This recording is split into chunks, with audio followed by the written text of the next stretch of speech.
मुजफ्फरपुर के हाथी चौक स्थित में आवासीय विद्यासागर प्रेप स्कूल कितने सालों से चला रहे हैं, किस क्लास से किस क्लास तक बच्चे को पढ़ाया जाता है, वो बताएं। ये विद्यासागर प्रेप स्कूल की स्थापना सन 2006 में हुई थी और तब से हम लोग लगातार एक समाज में जो हमारे बच्चे हैं उनको सही दिशा दें, अच्छा से पढ़ा के और उसमें संस्कार के साथ मोरल वैल्यू भी डाला जाए, इसके साथ पढ़ाते हुए और अलग अलग स्कूल्स की तैयारी भी कराते हैं हम लोग। ऐसे स्कूल में जैसे मिलिट्री स्कूल हुआ, सैनिक स्कूल, RKM, सत साई, ओक ग्रोव, वनस्थली विद्यापीठ राजस्थान, ऐसे ऐसे अच्छे स्कूल्स के लिए तैयारी कराते हैं हम लोग। और इसमें बच्चों को ज़्यादा मेहनत करना होता है, टीचर लोगों को भी ज़्यादा मेहनत करना होता है और अंततोगत्वा उसका मेहनत रंग लाता है और ज़्यादा से ज़्यादा बच्चा पास करते हैं। अब बहुत पॉपुलर हो रहे हैं कि आप प्रिंसिपल भी हैं, डायरेक्टर भी हैं स्कूल के, और बच्चों को बीच में जाके पढ़ाते भी हैं। ये बहुत बड़का मतलब कि ये है कि एक डायरेक्टर होके, एक प्रिंसिपल होके मतलब अपने क्लास में जाके मतलब पढ़ाते हैं।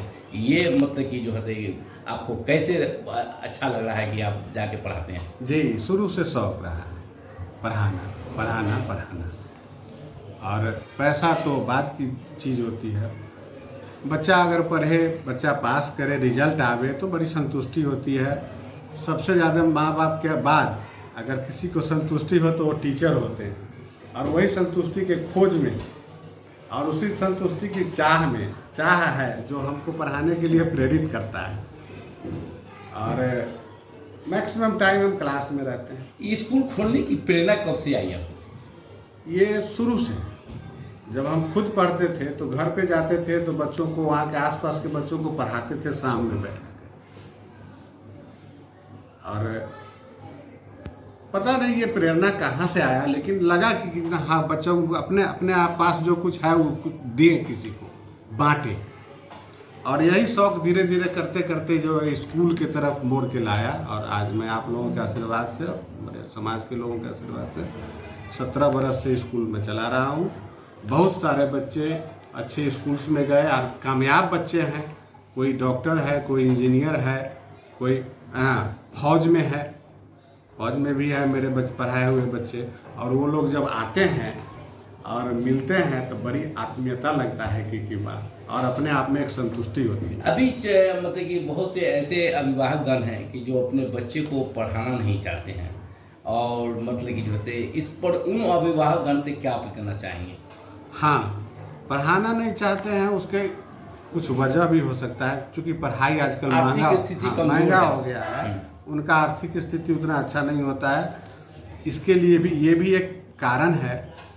लेकिन मैं इस विद्यालय चलाने वाले लोगों से अपील करूंगा कि वो प्रतिभा को पहचाने। अगर जिसमें प्रतिभा है तो उसको आगे बढ़ाने में आप समाज को एक सही दिशा देना आपका कर्तव्य है। कहा जाता है कि टीचर ही एक ऐसा चीज़ है जो समाज को निर्माता होते हैं, तो उनको आगे बढ़ाना चाहिए, ना कि पैसे के पीछे पड़ के, और ऐसे बच्चों को हतोत्साहित कर देना चाहिए।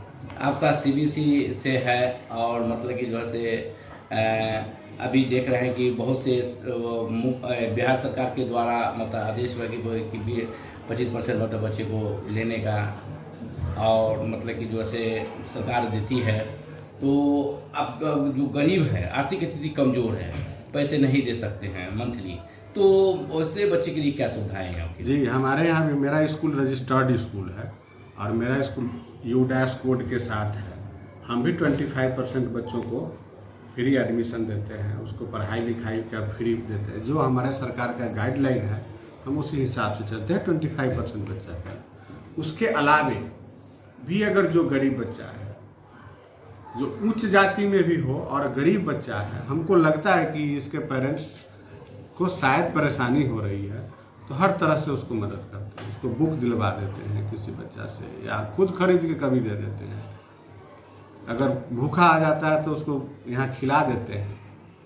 तो सरकार का आदेश भी बिहार सरकार का आया था कि लोग व्यवसाय खोले हुए थे, बुक बेचने का, बैग बेचने का, और मतलब कि जो है से जूते चप्पल के शू का बेचने का, और करवा मतलब कि इस पर रोक लगाई है। तो आप किस तरह इसको मानते हैं? जी, ये कहीं न कहीं सही बात है कि बुक को बेच के, ड्रेस बेच के, बैग बेच के, ये कहीं न कहीं इसके पीछे कुछ उपार्जन करने का उद्देश्य ही होता है, जिसका कि मैं पहले से भी खिलाफ हूँ और आज था और आज भी खिलाफ हूँ। मैं अपने यहाँ बुक नहीं बेचता, ना अपने यहाँ ड्रेस बेचता।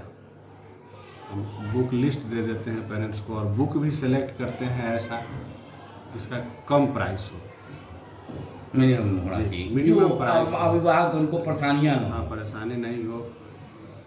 और किसी बच्चा, जो बच्चा पास करके चला जाता है, उस सबका बुक रखवा देते हैं। कोई बच्चा, गरीब बच्चा आएगा तो उसको दे देंगे, ये सोच आप मतलब हाँ, कि रखवा देते हैं पेरेंट्स को कह के कि आप उसका बुक जमा कर दीजिए स्कूल में, है ना, इसका पैसा हम आपको नहीं देंगे, ये बुक किसी और के लिए रहेगा। जो आपका बच्चा तो पढ़ लिया, आप तो सक्षम थे पढ़ाने के, हो सकता है कि ये किसी और को अच्छा से काम आए, इसलिए आप दे दी। पेरेंट्स भी बड़ी खुशी खुशी से दे देते हैं। आप मतलब कि आप इस तरह की सोच रखते हैं।